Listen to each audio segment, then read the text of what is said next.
नमस्कार, मैं हूं अर्पिता आर्य और आप देख रहे हैं डिबेट का नंबर 1 शो दंगल। आज दंगल में बात सत्याग्रह की, जिसकी गूंज दिल्ली से लेकर देश के अलग अलग हिस्सों में सुनाई दी। राहुल गांधी की सांसद सदस्यता रद्द होने के बाद कांग्रेस ने आज एक दिन के संकल्प सत्याग्रह के जरिए मोदी सरकार पर हमला बोला। सबसे ज्यादा तलखी प्रियंका गांधी वाड्रा के बयानों में दिखी। प्रियंका ने पीएम मोदी पर हमले करते हुए आपा भी खो दिया, साथ ही ऐसे बयान दिए जिसको लेकर बीजेपी आग बबूला है। बीजेपी ने इसे कांग्रेस का दुराग्रह बताया। इस बीच कांग्रेस का संकल्प सत्याग्रह विवादों में भी गिर गया है। दिल्ली में जगदीश टाइटलर के शामिल होते ही बीजेपी से लेकर आम आदमी पार्टी ने सवाल खड़े कर दिए। अब सवाल उठता है कि क्या कांग्रेस का संकल्प सत्याग्रह पार्टी के लिए संजीवनी का काम करेगी? क्या जनता के बीच कांग्रेस मोदी सरकार के खिलाफ लहर पैदा कर सकेगी? क्या 2024 के चुनाव में राहुल की सांसद सदस्यता रद्द होने का मुद्दा गरमाएगा? सवाल कई हैं, लेकिन जवाब आज बहस में मिलेगा। बहस की शुरुआत करें उससे पहले आपको ये रिपोर्ट दिखाते, फिर करते हैं चर्चा की शुरुआत।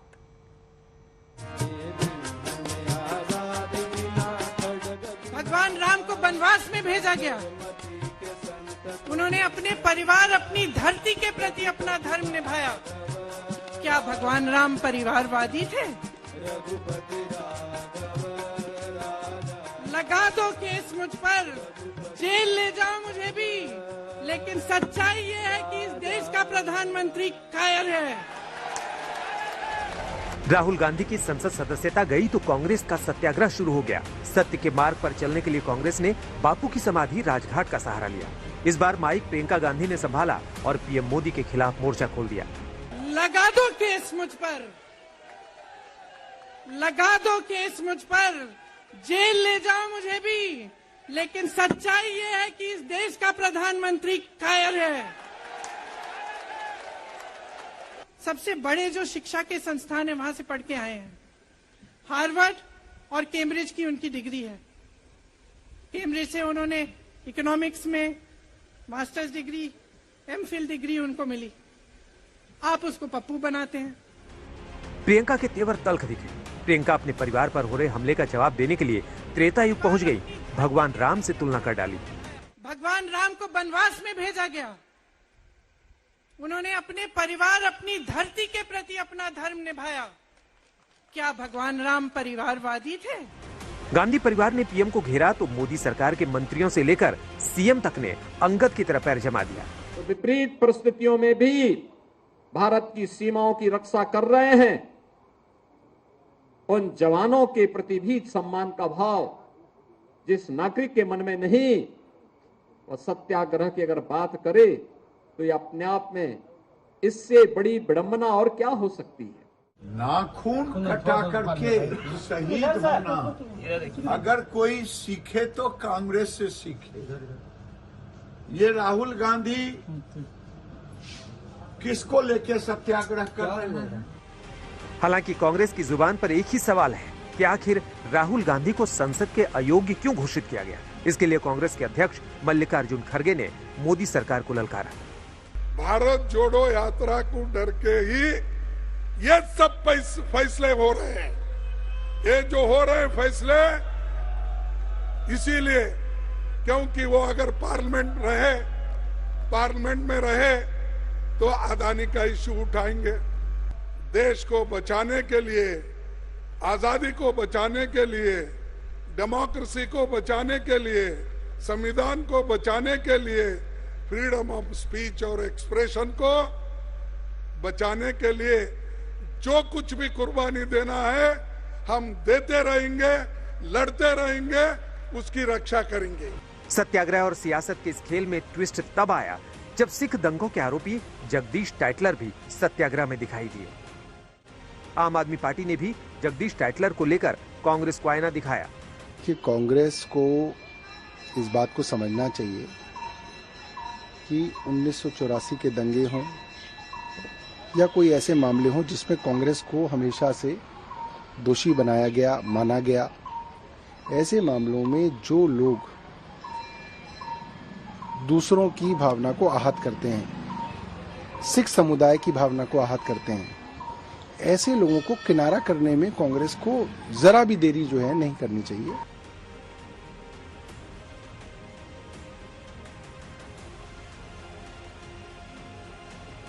कहीं राहुल गांधी जिंदाबाद के नारे लगे तो कहीं मोदी सरकार के खिलाफ आवाज बुलंद की गई। लेकिन सबसे बड़ा सवाल ये कि क्या ऐसे संकल्प सत्याग्रह के जरिए कांग्रेस को सत्ता हासिल हो सकेगी?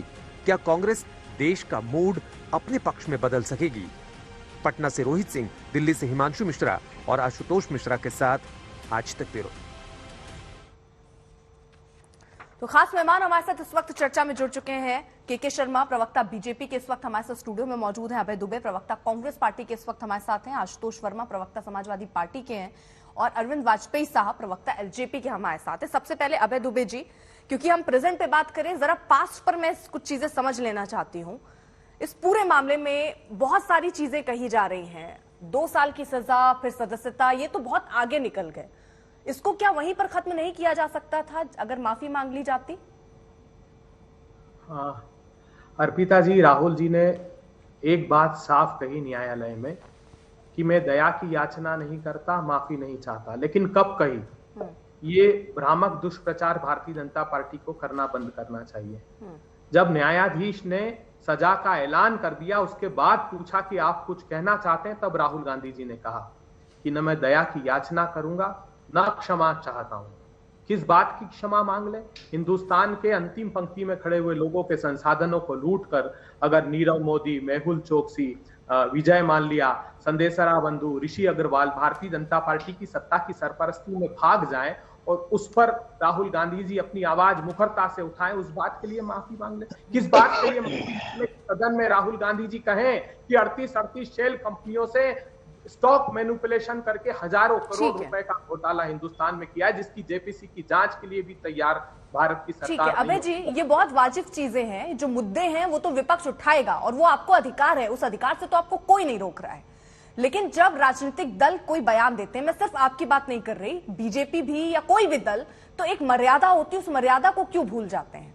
आप इसमें सारे मोदी चोर कहने की जरूरत क्या थी? आप उन लोगों के बकायदा नाम लेकर कह देते। और जहां आप माफी की बात कर रहे हैं, मैं एक बात समझना चाह रही हूं, चौकीदार चोर है, यह बयान भी राहुल गांधी ने दिया था, इस पर राहुल गांधी ने माफी मांग ली, वो मामला वहीं पर ठंडे बस्ते में चला गया, खत्म हो गया। लेकिन यहां इस मुद्दे को क्या तूल देने की कोशिश आपकी तरफ से नहीं हुआ, या आप मानते हैं आपसे कोई चूक हो गई, माफी मांग लेते तो सदस्यता भी रहती राहुल की, एक बड़े नेता आपके साथ ही रहते?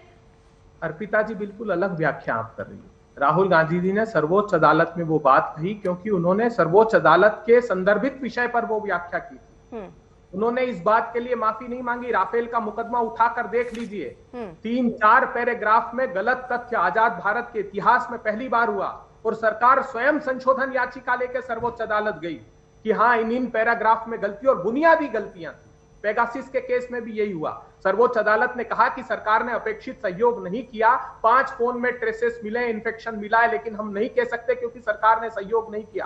राफेल में कहा उन्होंने कि हमारा दायरा सीमित है, हमारे अधिकार सीमित है, इसलिए तो जेपीसी की मांग कर रहे हैं। अरे आप सोचिए कि एक चांगचुंग लिंग, चीनी नागरिक जो भारत की एजेंसियों की रडार पर है, पनामा पेपर में जिसका नाम है, वो अडानी जी के साथ साझेदारी करता है, जिस पर उनकी कंपनी में के स्टॉक मैनिपुलेशन में काम करता है। इलारा कंपनी जो स्ट्रेटेजिक एरिया में अडानी जी काम कर रहे हैं, वो मिसाइल का और रडार अपग्रेडेशन का उसके साथ है और वो स्टॉक मैनिपुलेशन की उस पर आरोप है। तो राहुल गांधी जी ने कहा कि भारत की अस्मिता, भूभागीय अखंडता और सामरिक महत्व के विषय पर अगर प्रधानमंत्री जी संज्ञान नहीं लेंगे तो कब लेंगे?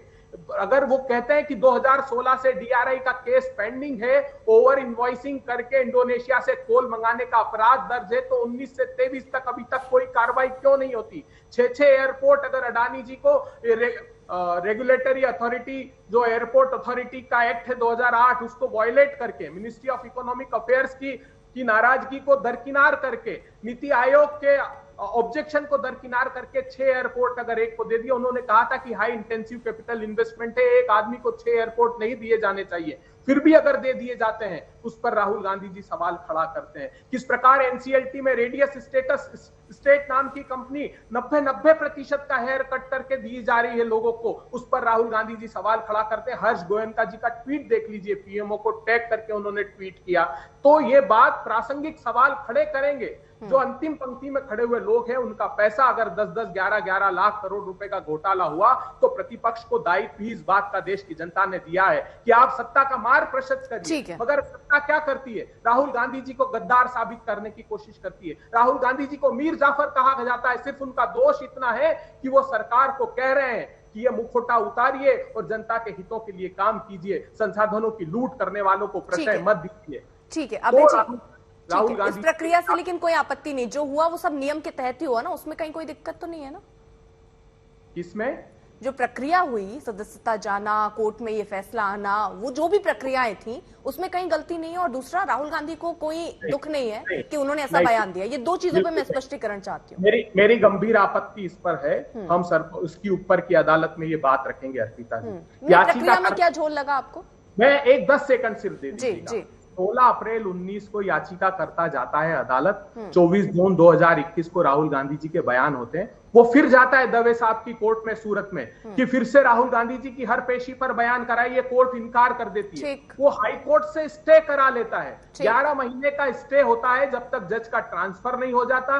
उसके बाद 27 फरवरी 2023 को वो स्टे वेकेट होता है झूठ बोलकर कि नए एविडेंस आ गए, जबकि कोई नए एविडेंस नहीं थे। और 23 मार्च को ये फैसला अदालत सुना देती है। इस बात को हम ऊपर की अदालत में रखेंगे प्रामाणिक रूप से। सीआरपीसी का 202 ये कंपल्शन है अदालत का कि अगर जुरिडिक्शन के बाहर अपराध कारित हुआ है तो वो उसमें एक इंक्वायरी कॉल करेगी। हमारे वकीलों ने कहा कि आपने इंक्वायरी तक कॉल नहीं की। 27 फरवरी 2023 को पहली बार मुकदमा सुन रहे हैं, लेकिन उसके बावजूद 23 मार्च 2023 को यह फैसला दे दिया, जिस दिन राजगुरु भगत सिंह की शहादत। सारी चीजें आपने बहुत पॉइंट वाइज बताई। एक चीज शायद आप भूल गए, हाईकोर्ट की तरफ से ये बात कही गई थी मजिस्ट्रेट कोर्ट को जितनी जल्दी हो फैसला सुनाया जाए। अब कोर्ट के कहने पर अगर मजिस्ट्रेट कोर्ट फैसला सुनाती है तो आप इसको ये क्यों कहते हैं कि त्वरित प्रक्रिया में इन्होंने फैसला सुना दिया, फटाफट फैसला सुना दिया? प्राची जी, हमने अर्पिता नाम है मेरा। माफ कीजिएगा, वेरी सॉरी, मेरे पास स्क्रीन नहीं है इसलिए मैं देख पा रहा हूँ। अर्पिता जी क्षमा कीजिएगा, आप एक मूर्धन्य पत्रकार हैं, बहुत से शो आपके साथ हैं।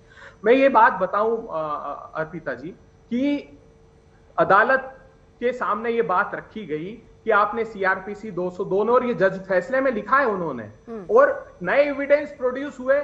ये बात कहां थी बताइए? 11 महीने का जो स्टे था, एक नया एविडेंस उसमें नहीं आया। तो ये तो ऊपर की अदालत में हम बात रखेंगे, जो अपने तथ्य रखने हैं वो रखेंगे, हमको न्याय मिलेगा, हम अपेक्षा करते हैं। लेकिन आज इसलिए सिर्फ कि राहुल गांधी जी को एक सदस्यता जाने की प्रक्रिया सर, क्योंकि इसमें ये जो आपने बताया ना तुरंत फैसला आ गया, तो उसमें ये बताना जरूरी था कि हाईकोर्ट के कहने पर ही मजिस्ट्रेट कोर्ट ने फैसला दिया। पहली चीज ये क्लियर हुई। मुझे दूसरी चीज बताइए, ये सदस्यता जाने की बात को लेकर क्या समस्या है?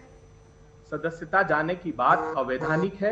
ये झूठ परोसा जा रहा है कि स्वतः ही, सुन लीजिए, स्वतः ही सदस्यता समाप्त हो जाती है, ये झूठ परोसा जा रहा है। अच्छा। भारत के संविधान का आर्टिकल 103 वो ये कहता है, मैं पढ़कर सुनाता हूं, सदस्यों की निरर्हता अर्थात डिस्क्वालिफिकेशन संबंधित प्रश्न उठता है तो वह राष्ट्रपति के विनिश्चय के लिए भेजा जाएगा। राष्ट्रपति जी कंसल्टेशन करते हैं इलेक्शन कमीशन ऑफ इंडिया से। यह प्रक्रिया क्यों नहीं अपनाई गई? अच्छा। भारत के संविधान से कोई ऊपर नहीं है, अदालत ऊपर नहीं है, संसद ऊपर नहीं है। सर ये पता है आपको representation of people's act section 8C पता है सर? ये हाँ जी पता है, पढ़ा है मैंने। इसमें क्या है सर? जिसकी निंदा राहुल गांधी ने की थी, अध्यादेश को लेकर नाराजगी जताई थी और कहा था इसको फेंक देना चाहिए। अगर उस समय पास हो जाता तो राहुल गांधी शायद आज उनकी सदस्यता नहीं जाती। इसको मुझे ये आपने पढ़ा होगा तो बताइए जरा इसमें क्या है सर? अर्पिता जी, राहुल गांधी जी आज भी दृढ़ प्रतिज्ञ हैं अपनी बात पर। ठीक सर, अपनी बात पर तब भी अपराधियों का कोई स्थान नहीं, लेकिन ये नियोजित रूप से इतनी डिफेमेशन के केस में पहली बार मुझे ये आपने कहा ना आपने पढ़ा है सर, ये मुझे बताइए ना क्या है representation of people's act section 8C क्या है सर? ये डिस्क्वालिफिकेशन जो जिसकी आप बात कर रही हैं, जो ऑर्डिनेंस, और ये पहली बार ऑर्डिनेंस कांग्रेस पार्टी नहीं लाई, ये भी बता दूं। जी जी 2002 में अटल जी नहीं सर, ये क्या है? वो कौन लाया? हम नहीं लाए, वो लाए, वो बहुत लंबी बहस चल जाएगी सर। मैं बस ये जानना चाह रही हूँ है क्या ये, पता है कि मैं बता दूं सर? जी बताइए। नहीं आप कह रहे थे आप पढ़ के आए ना सर, तो मैं मैं तो अभ्यस्त हूँ, अध्ययन किया है मैंने। आप पढ़कर बताइए, मैं उसकी व्याख्या कर दूंगा आप क्या कहना चाह रही हैं। अच्छा सर ठीक है, मैं बता देती हूँ कि किसी भी स्तर पर चुने गए जनप्रतिनिधि अगर उनको 2 साल या 2 साल से ज्यादा की सजा होती है तो फैसला जब सुनाया जाएगा उसके साथ ही वो सदस्यता के लिए अयोग्य हो जाएंगे। सर अर्पिता जी, एक बात मैं बता दूं आपको सर, ये कोर्ट का फैसला है 2013 का, सुप्रीम कोर्ट का। एक सेकेंड, सुप्रीम कोर्ट का फैसला है 2013 में, लिली थॉमस वर्सेस भारत सरकार का ये पूरा फैसला था सर। और उस समय सरकार में कौन था 2013 में सर, वो भी आपको पता है, तो इसमें आप और कहीं भी जाकर आरोप नहीं लगा सकते। आप बताइए। हाँ, मैं देखिए, पीपल्स रिप्रेजेंटेशन एक्ट हो या सरकार का कोई आदेश हो, एडमिनिस्ट्रेटिव ऑर्डर या इलेक्शन कमीशन ऑफ इंडिया का, किसी भी सूरत में वो भारत के संविधान से ऊपर नहीं हो सकता।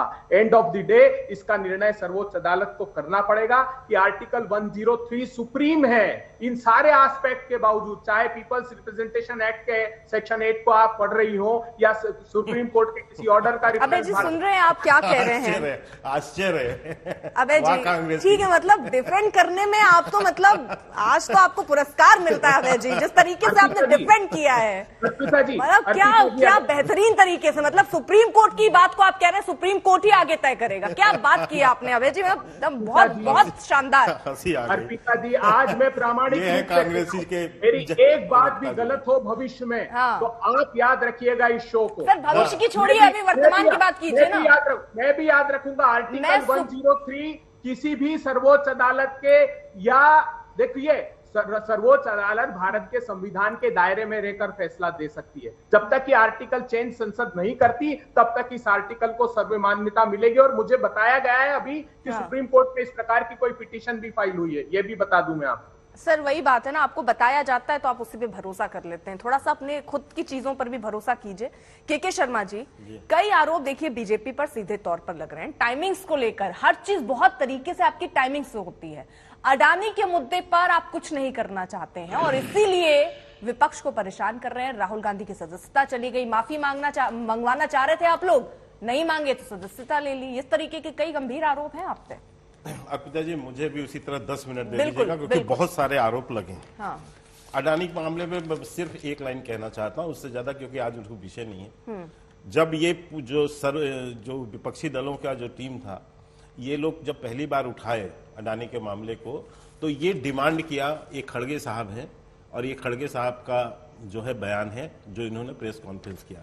इसमें कहा था कि opposition demand JPC or CJI designated committee probe into the Adani group. या तो आप जो है जेपीसी बना दीजिए या सुप्रीम कोर्ट के मॉनिटर्ड जो है जांच होनी चाहिए। ठीक है। इनके ही नेता जो है सुप्रीम कोर्ट गए और वहां से ये जांच बैठी और सुप्रीम कोर्ट के निर्देश पर जो कमेटी बनी है और उसमें 2 जज हैं और तमाम जो है विशेषज्ञ भी हैं। तो इनकी इस डिमांड के बावजूद ये जेपीसी इसलिए लाना चाहते हैं, क्योंकि ये जेपीसी की डिमांड इसलिए कर रहे हैं क्योंकि इनको किसी तरह मुद्दे तो है नहीं, लेकिन जो है राहुल गांधी के पाप को छुपाना है। इसमें राहुल के पाप को कैसे छुपाएंगे? इसीलिए क्योंकि उनको नारे यही लगाना है, उस पर जवाब नहीं देना है, जो पाप अब सामने निकल के आ रहे हैं लेकिन एक जिम्मेदार सरकार के तौर पर अगर विपक्ष आपसे कोई डिमांड कर रहा है, इतने वक्त से आपसे जेपीसी की मांग, और ऐसा तो है नहीं कि आपकी सरकार पहली बार या फिर कोई भी सरकार पहली बार जेपीसी बनाए, अगर ये सवाल उठ रहा है तो एक सरकार के तौर पर जब आप उस कुर्सी पर बैठे हैं तो आपसे सवाल होंगे और उन सवालों के जवाब देने की जिम्मेदारी आपकी है। अब विपक्ष अगर सवाल पूछ रहा है अडानी के मुद्दे पर, कई गंभीर आरोप लगा रहे हैं, उस पर जवाब देना क्या आपकी जरूरत नहीं है? आपको नहीं लगता कि उस पर जवाब देना चाहिए? मैं आपसे पूछना चाहता हूं कि जब जो राष्ट्रपति अभिभाषण हुआ और उसमें सदन के अंदर में 45 मिनट तक निर्विवाद रूप से जो है राहुल गांधी भाषण देते रहे, उस समय कोई माइक म्यूट नहीं हुआ था, जो भी आरोप इनका झूठा, उसका जवाब पूर्व केंद्रीय मंत्री रविशंकर प्रसाद जी ने दिया, हमारे यहां से अन्य सांसदों ने दिया, वित्त मंत्री जो है उन सीतारमण जी ने स्वयं दिया। इसके बावजूद एक कमेटी जांच के लिए सुप्रीम कोर्ट ने बना दी। अब इस पर मैं बहुत विस्तार से नहीं जाऊंगा, तो मूल मुद्दे हट जाएंगे। तो इसके बाद एक डिमांड अलग है, लेकिन अब मैं मुख्य मुद्दे पर आता हूं। इन्होंने जो सबसे पहला कहा कि माफी मांगने के लिए तब कहा गया जब दोषी ठहराया गया। यहाँ एडवोकेट बैठे हुए हैं, वो बता देंगे कि मानहानि के केस पे दोषी ठहराने के बाद माफी मांगने की बात नहीं होती है। मानहानि केस में जब भी होता है तो पहले जब वो केस चालू होता है तभी कहा जाता है कि आप माफी मांग सकते हैं। और इसका उदाहरण बहुत अच्छा है कि केजरीवाल जी 3 बार 3 से भी ज्यादा बार अलग अलग लोगों से दोषी ठहराने के पहले माफी मांग के अपना केस खत्म कर चुके हैं। तो केजरीवाल तो इसके अभ्यस्त थे, तो उसी की ये नकल कर रहे थे लेकिन नहीं कर पाए। अब दूसरी बात में आता हूं। आज जो ये सत्याग्रह इनका है, ये क्या है? ये सत्याग्रह है या वास्तव में दुराग्रह है? जो आपकी हेडिंग है, ये किसके विरुद्ध सत्याग्रह है? ये सत्याग्रह न्यायालय के उस निर्णय के विरुद्ध है जिसमें राहुल गांधी जी को 2 साल के लिए सजा दी गई है। ये सत्याग्रह उस बात के लिए है कि एक जो है ओबीसी समाज, जिसको आप अपमानित करते हैं, बदजुबानी करते हैं, उसको सही ठहराने के लिए किया जा रहा है। क्योंकि कल राहुल गांधी इस बात को कह चुके हैं कि मैं जो भी बोलता हूं सोच समझ कर बोलता हूं। कल उन्होंने पुनः दोहराया इस बात को कि मैंने जो बोला है वो सोच समझ कर बोला है। मैंने एक समुदाय का, इसका आशय है कि एक समुदाय को यदि मैंने अपमानित किया है, ओबीसी समाज को अपमानित किया है, तो सोच समझ कर इस शब्दों का प्रयोग किया है मैंने। तो इसका मतलब कि आज भी का जो है न राहुल गांधी न कांग्रेस, इनका अहंकार आज भी खत्म नहीं हुआ। और आज जिस प्रियंका गांधी ने जिस नुक्कड़ सभा को आज संबोधित किया है, उस नुक्कड़ सभा में क्या बोला उन्होंने? मैं, मेरा परिवार, मेरा खानदान, इससे ज्यादा कुछ नहीं। ये ठीक उसी बात को प्रमाणित करता है जैसे कल जो है कांग्रेस के एक वरिष्ठ नेता ने, प्रमोद तिवारी जी ने कहा कि जो है राहुल गांधी और राहुल गांधी के परिवार के लिए अलग कानून हो। ये बयान मैं ऐसे नहीं कर रहा हूं, आपके यहां चला, मैं आपके ही उसके जो है स्क्रिप्ट दिखा रहा हूं कि अलग बयान, यानी उनके लिए कानून बने। मतलब ये जो गांधी परिवार है, ये लोकतंत्र में सबसे ऊपर है, देश के कानून से ऊपर हो गया, देश से ऊपर हो गया। आम आदमी के लिए अलग कानून होगा और गांधी परिवार के लिए अलग कानून होगा। एक बात कहता हूं, प्रियंका गांधी जी का पूरा भाषण आज इसी बात को अपरोक्ष रूप से पुष्ट कर रहा था कि गांधी परिवार जो है वो पूरे देश से ऊपर है, गांधी परिवार सबसे ऊपर है और इसके लिए अलग कानून हो। ये उनकी पूरे, यदि आप भाषण को सुने तो यही पुष्टि कर रही थी। कम से कम ये अहंकार लोकतंत्र में आपके पास, इस अहंकार के साथ इसीलिए ये कांग्रेस पार्टी रसातल में चली गई और जा रही है, क्योंकि इनका जो अहंकार है, इनको लोकतंत्र पे भरोसा नहीं। इनका लोकतंत्र ऐसा चाहिए जिसमें गांधी परिवार पर कोई उंगली ना उठा सके और ये जो भी कुकर्म करे, ये किसी को भी अपमानित करे, इनके ऊपर कोई सजा नहीं होनी चाहिए।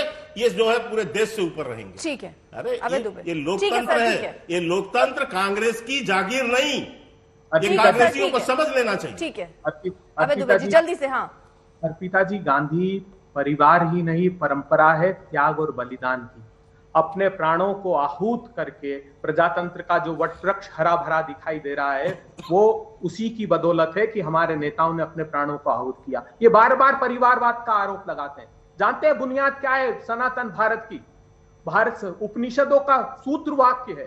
प्रधानमंत्री जी जब पहली बार लोकसभा सदन में गए तो उन्होंने अब लोकसभा में साक्षात दंडवत किया, मगर निगाह उठा करके लोकसभा के द्वार पर लिखा हुआ ये नहीं पढ़ा जो हमारे उपनिषदों में है, अयम निजा परो वेत्ति गणना लघु चेत साम उदार चरिता नाम तू वसुधैव कुटुंबकम। इसका अर्थ यह हुआ कि छोटे हृदय के लोग परिवार पर, अपना और पराये पर सवाल खड़ा करते हैं। भारतवर्ष की सनातन सभ्यता यह कहती है कि उदार हृदय के लोग समूची वसुधा को एक परिवार की तरह मानते हैं, ये परिवार के खिलाफ खड़े होते हैं।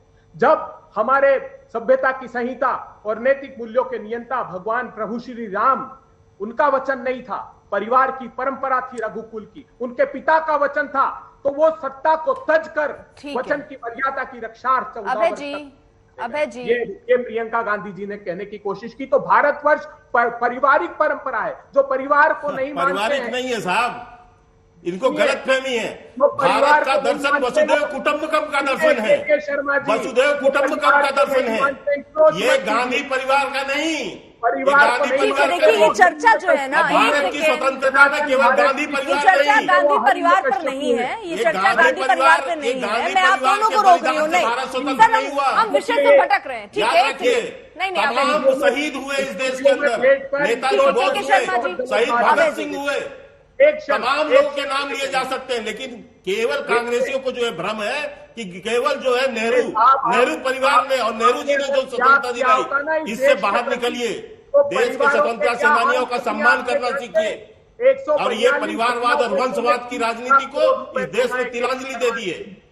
और आप इसके आधार पर आप जो है एक परिवार के गुणगान गाना बंद कीजिए, हिंदुस्तान के और देश का अपमान भी करना बंद कीजिए, उसको और ये बेरोजगारी अहंकार से बाहर आना चाहिए अब आप लोग को। एक आदमी 25-30 हजार करोड़ ठीक है अवैध दुबे जी, लेकर अब बात यही आ जाती है ना, अब जब आपको मंच मिलता है तो आप भगवान राम, गांधी परिवार, बहुत इतिहास में चले जाते हैं, फिर आप कहते हैं लीजिए अडानी के मुद्दे पर बात नहीं कर रहे हैं, फिर आप कहते हैं लीजिए भ्रष्टाचार पर बात नहीं कर रहे हैं, फिर आप तमाम सवाल जब आपको मंच पे उठाना है तो आप खुद मुद्दे को कहीं और ले जाते हैं, फिर कहते हैं लीजिए मुद्दे पर बात नहीं हो रही है। मैं आऊंगी जरा, मैं एक एक प्रतिक्रिया आशुतोष जी से और अरविंद जी से भी लेना चाहती हूं। आशुतोष जी, आपको क्या दिख रहा है, ये सत्याग्रह है या दुराग्रह? नहीं, देखिए ऐसा है अर्पिता जी, भारतीय राजनीति अब उस छोर पे आ गई है जिस छोर पे विपक्षी पार्टियों को सदन से ज्यादा सड़क की जरूरत है, क्योंकि सदन में अब आवाज उठाने का कोई मतलब नहीं रह गया है। और मुझे लगता है कि भारतीय जनता पार्टी अब इसमें अभ्यस्त हो चुकी है, उसको अब शर्म भी नहीं आती इन सब चीजों से, चाहे माइक बंद करना पड़े या संसद को म्यूट करना पड़े, कोई फर्क नहीं पड़ता। तो विपक्ष को कहीं ना कहीं सड़क पे आना पड़ेगा और कांग्रेस पार्टी उसके लिए लड़ रही है। हम उसको शुभकामनाएं देते हैं कि उसको लड़ना चाहिए, इसमें कोई बड़ी बात नहीं। उनकी लड़ाई को आप मिलकर बड़ा बनाएंगे? नहीं, विपक्ष की हर तरीके से एकता के लिए हम साथ में खड़े रहेंगे। और हर फिर आप ये क्यों कह देते हैं अपना अपना देख लें, राहुल अपना देख लें, कांग्रेस पार्टी अपना देख ले? नहीं, उनकी पार्टी है, वो देखेंगे नहीं तो क्या हम देखेंगे? नहीं, अपना देख ले और देख ले में अंतर है ना सर। अपना देख ले, अपना देखने का आप मतलब ममता जी ये के है साथ कि चले जाते हैं, आप क्यों नहीं सब साथ क्यों नहीं हो रहे सर? जब आप सबको एक ही चीज से तकलीफ है, सबको लग रहा है लोकतंत्र खतरे में है, आपको लग रहा है विपक्ष साथ आना चाहिए, तो जब साथ आना चाहिए तो क्यों साथ नहीं है? तो हम साथ में है ना। उत्तर प्रदेश में क्या कैसे लड़ाई लड़नी वो हम बताएंगे। अच्छा। राजस्थान में हम थोड़ी कांग्रेस को बताएंगे जाके कि तुम कैसे लड़ोगे। हाँ। मध्य प्रदेश में हम नहीं बताने जाएंगे, उत्तराखंड में हम नहीं बताने जाएंगे, लेकिन उत्तर प्रदेश में समाजवादी पार्टी प्रमुख विपक्षी पार्टी है, वो बताएगी कि भारतीय जनता पार्टी को कैसे रोकना है। देखिए, अगर ये नहीं काम हुआ तो चाहे जितना कांग्रेस कर ले, रीजनल पार्टीज अपनी जगह सक्षम है। बंगाल में ममता जी सक्षम अच्छा, है। एक चीज बताइए ना आशुतोष जी, आप बड़ी मतलब ये चर्चा वहां पहुंची गई तो मैं ये पूछना चाह रही हूँ, ममता और अखिलेश में अगर चेहरा रखना हो सामने तो कौन चेहरा होगा? अब जब देश की बात हो रही है तो राज्यों के हिसाब से तो हो नहीं सकता कि बंगाल वो संभालेंगे, उत्तर प्रदेश हम संभाल लें। एक चेहरा तो चाहिए होगा ना सर? नहीं, देखिए ऐसा है कि जब भी इस तरीके की लड़ाई होती है चेहरा नहीं लिया जाता है। अच्छा। और ये चेहरा लेके आना ही अपने आप में भारतीय जनता पार्टी के स्टेटमेंट को फेवर करना है। अच्छा। क्योंकि आज तक जब भी इस तरीके के चुनाव हुए हैं वो चेहरा लेके नहीं आई है। जब 77 में चुनाव हुआ तो इंदिरा गांधी के खिलाफ जब इमरजेंसी के बाद तो चेहरा लेके नहीं आई थी जनता पार्टी, उसके बाद चुनाव तय होता है। अभी ये देखना है कि कौन सी क्षेत्रीय पार्टी किस जगह पे भारतीय जनता पार्टी का सही तरीके से मुकाबला कर सकती है। हमको लगता है कि उत्तर प्रदेश में समाजवादी पार्टी सक्षम है और वो चुनाव अकेले दम पे लड़ सकती है। कांग्रेस जैसी बड़ी पार्टियों को वहां उसका सपोर्ट करना चाहिए। बंगाल में ममता जी कर सकती हैं, छत्तीसगढ़ में शिबू सोरेन जी कर सकते हैं, तो जो बिहार में महागठबंधन कर सकता है। तो जहां जो मजबूत है वहां उसको दीजिए और उसके बाद तय होता है। पहले ऐसे लोग जो लोकतंत्र को और भारत के विशाल लोकतंत्र को खत्म कर रहे हैं उनको पहले यहां से हटाना है, वरना वो दिन दूर नहीं कि इस देश में अब चुनाव भी नहीं होंगे और लोगों की आवाज नहीं परमानेंट म्यूट कर दिया जाएगा। ठीक है, इतना ही कहना है केवल समाजवादी प्रवक्ता जो बोल रहे हैं, वास्तव में आज समाजवादी पार्टी नहीं बची है, ये तो स्वयं परिवारवादी पार्टी है और आज इनके राजनीतिक अस्तित्व को खतरा है। इसलिए आप हंस रहे, मुलायम सिंह, उसके स्वर्गीय मुलायम सिंह जी के बाद अखिलेश यादव, चाचा, भतीजा, चाची, जो है भांजी, भांजा, पूरा पार्टी ही आपका जो है परिवार के ऊपर आधारित है। एक बात बताइए ना, सारे के शर्मा जी, वो ये सवाल आपने इस पर परिवार पर जवाब दे दिया। एक सेकेंड आशुतोष जी आ रही हूँ। के शर्मा जी, मैं आपसे एक चीज समझ, आपने परिवार पर बोल दिया, आपने कांग्रेस पार्टी के लिए बोल दिया, आपने समाजवादी पार्टी के लिए बोल दिया। वो ये कह रहे हैं कि संसद में म्यूट कर दिया जाता है, वो ये कह रहे हैं कि लोकसभा की कार्रवाई चल रही होती है तब म्यूट कर दिया जाता है। उस पर जवाब क्यों नहीं दे रहे? इसके साथ पूछ लीजिए, अभी 2 महीने पहले 3.5 लाख वोट से मैनपुरी आ रहे हैं और इस संदर्भ में बकायदा 50,000 से अपनी विधानसभा के वो हार गए हैं। अपनी बात वापस लेनी पड़ी। आशुतोष जी ऐसे नहीं सुनाई देगा सर, सुनिए ना, आप भी पूछ रहे हैं। मैं ये कह रहा हूँ कि ये एक सरासर झूठ है कि लोकसभा की कार्रवाई थोड़ी देर के लिए तो म्यूट थी ना सर। म्यूट इसलिए राहुल गांधी ने, एक सेकेंड, राहुल गांधी ने जो अडानी को लेकर वहां बातें कही थी 20,000 करोड़ को लेकर, वो भी आरोप लगा रहे हैं कि वो भी हटा दिया गया है। नहीं, अर्पिता जी एक चीज बताइए, संसद की एक परंपरा है, एक नियम है संसद में कि आप जो कुछ भी भाषण में बोलेंगे उसको वहां एथेंटिक करना पड़ता है, उसके तथ्य और कागज रखने पड़ते हैं। और ये कोई पहली बार नहीं हो रहा है। डॉक्टर मुरली मनोहर जोशी हो, सुषमा स्वराज जी हो, तमाम ऐसे उदाहरण है कि जब भी उन लोगों ने आरोप लगाए या किसी भी पुस्तक का रेफरेंस दिया है तो उसे वहां के टेबल किया गया। अब एक बात कह के पूरा करता हूं, और कम से कम समाजवादी पार्टी को, मैं तो वर्तमान पे बात करता हूं अर्पिता जी, आज 80 सीट है उत्तर प्रदेश में, सिर्फ 3 सीट इनके पास है लोकसभा की, और इतना बड़ा बड़ा दावा। सर दावा क्यों नहीं करेंगे? विपक्ष क्यों नहीं कर अभी सकता? उपचुनाव हारे, सर दावे में तो मत जाइए सर, फिर तो बहुत सारे लोग दावे करते हैं। ठीक है, कम से कम जमीन तो देख लो भैया। ठीक है। के शर्मा हम जी यहाँ अभय रोक जी भी लेंगे, बोलना चाह रहे वहाँ हैं। लेंगे। अरे ये भैया मुंगेरी लाल के हसीन सपने बंद करो। ठीक है के शर्मा जी, जमीन ठीक पे है। काम करो। एक नहीं, इसलिए कह रहा के शर्मा हूँ जी, क्योंकि इनका काम सिर्फ ये है ऊंची ऊंची बातें करना, रामचरितमानस को फाड़ना, अरविंद जी उसे मैं आ आग रही हूँ, लगाना अरविंद जी बस और मैं जाति जहर बोना, इसके ठीक है। सिवाय समाजवादियों के ठीक है पास सर, कोई ठीक काम है के शर्मा, जल्दी से आशुतोष जी, फिर अभय जी, मेरा एक सवाल भी आपसे। हाँ आशुतोष जी। 10 सेकंड। देखिए, मुझे लगता है भारतीय जनता पार्टी को थोड़ा पढ़ना चाहिए। अभी 2 महीने पहले उपचुनाव में 3.5 लाख से आप हारे हो मैनपुरी, और खतौली आपकी पिछले 25-30 सालों से उसको आप 25,000 से हारे हो। नहीं रामपुर पुराना चुनाव मत बोलो, आजमगढ़ पुराना मत बोलो। ये तो आपकी सीट हुआ करती है साहब। इसलिए पहले तैयारी से आओ, के शर्मा जी, ठीक है के शर्मा बैठना है ना, आशुतोष जी बैठना है, सवाल उठने लग जाते हैं फिर।